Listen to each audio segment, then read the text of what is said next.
When I last talked about Zen, I was discussing it as a dialogue between master and student, and I was discussing it to a great extent in relation to Far Eastern culture, how it is in effect a method of liberation from the culture. All of us need to be liberated from our culture to a certain extent, because education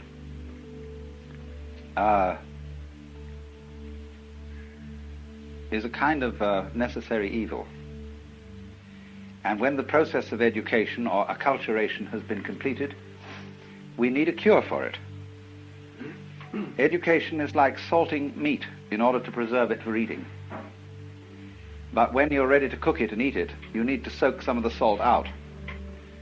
So in the process of being brought up by one's parents and one's teachers, you are in one way spoiled, although in another way made tolerable to live with. And so in our culture, it's increasingly fashionable to have psychoanalysis when you've finished with education, so as to work out and resolve all the damage and traumatic shocks that were done to you in the process. And it's becoming something that in sophisticated circles one goes through, not because you're a mentally sick person, but because it's considered beneficial to general mental health. And this is our fumbling attempt, you see, to find a cure for our own culture. We need a cure, of course, because the thing that we lose in the course of being brought up is spontaneity. That's what's so delightful about a child, as well as so objectionable. That children are just plain spontaneous, and when they do it in a way that pleases us, we think they're delightful. And when they do it in a way that doesn't please us, we think they're horrid. And so we pretty much kill the spontaneity in them in order to get certainly that they won't be horrid, and that they will be nice, but in a rather phony way.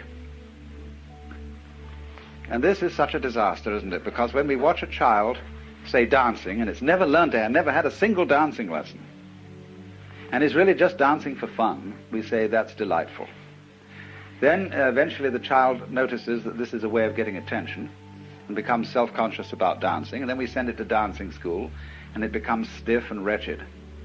And only after many, many years of practice does the child, as a dancer, now a young man or woman, recapture the spontaneity of childhood. It's got to go all that long way around to get back to the thing that it once had. And it's terribly difficult.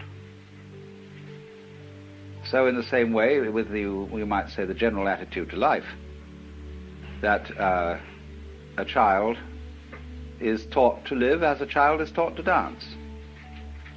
It has to observe the rules. And in so doing, this thing arises that bugs us human beings beyond belief. That is self-consciousness.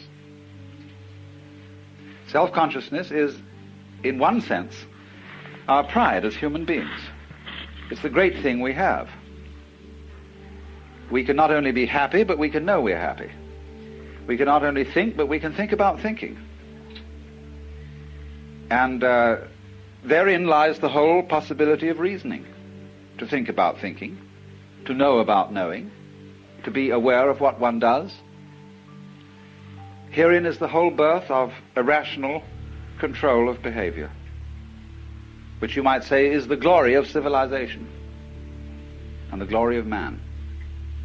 At the same time, it's a perfect pest, because how do you know when to stop thinking about thinking? For instance, you think over a problem, you've got to make a decision. How long should you think about it? How much evidence should you collect before you take a step? You never know.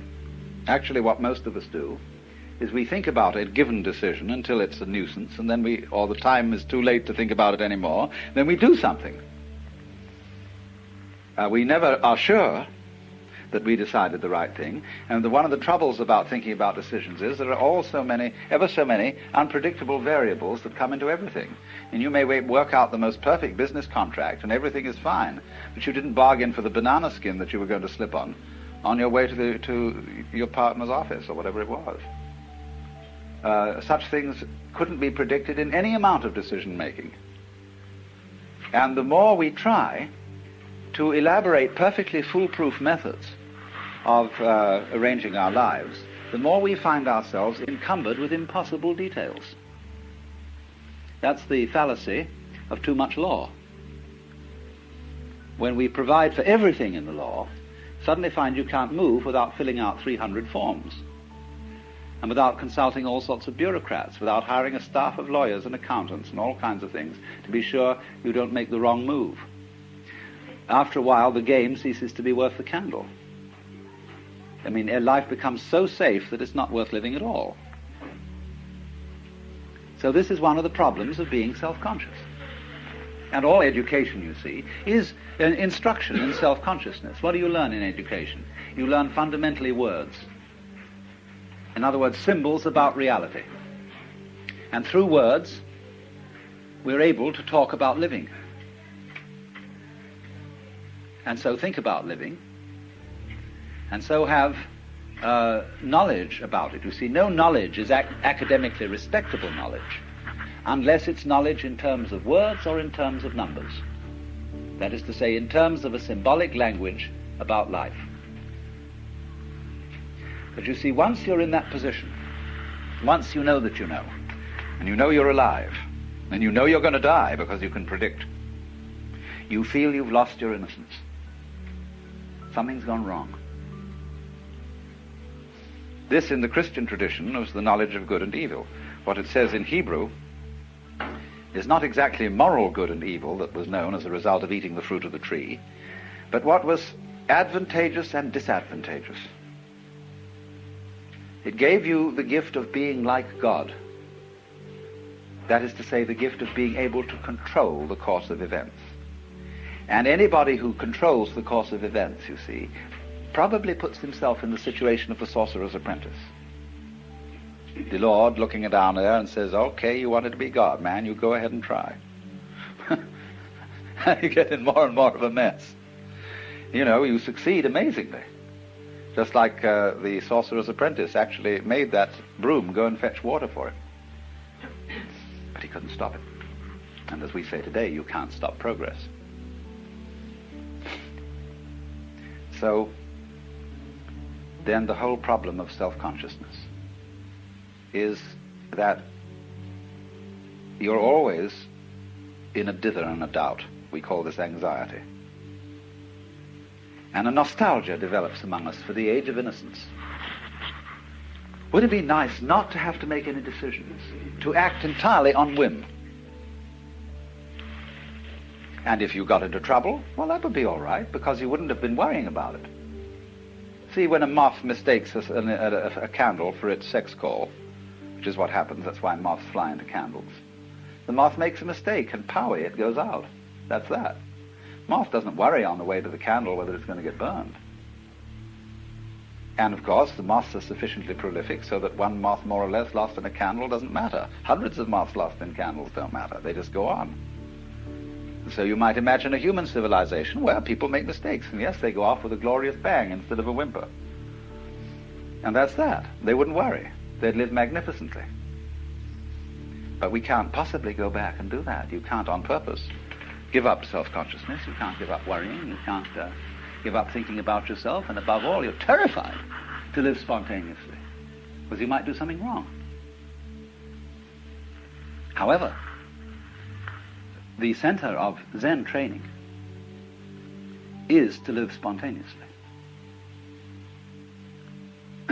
And this is why it's so fascinating to many Western people, especially Western intellectuals, who are overburdened with self-consciousness. Because what fascinated people about Zen when they first heard of it through Dr. Suzuki's writings was Zen stories.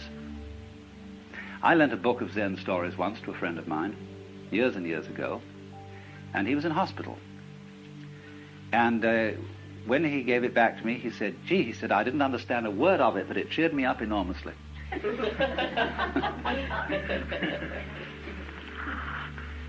So Zen, the literature of Zen especially the literature of Zen in its early days, in the Tang Dynasty in China, we'll say a literature that runs from approximately 700 AD to 1000 AD. This span of years is the golden age of Zen.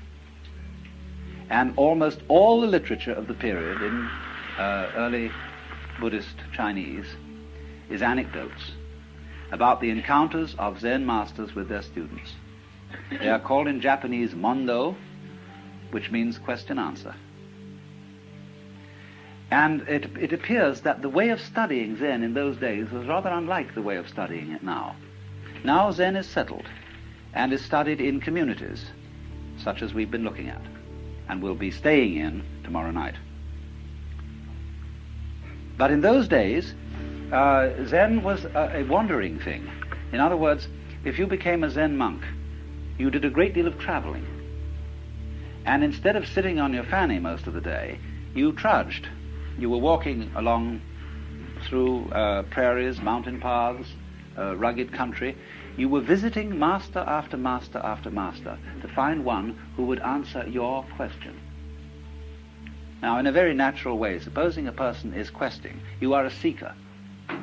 You're not a phony seeker, but a real seeker. That is to say, you have within you a burning desire to find out what it's all about. Who you are, what life is, what reality is, or what's the way out of the mess. You want to become, instead of a mixed-up human being, you want to become something as simple and genuine as a tiger or a cat or a bird or a Buddha.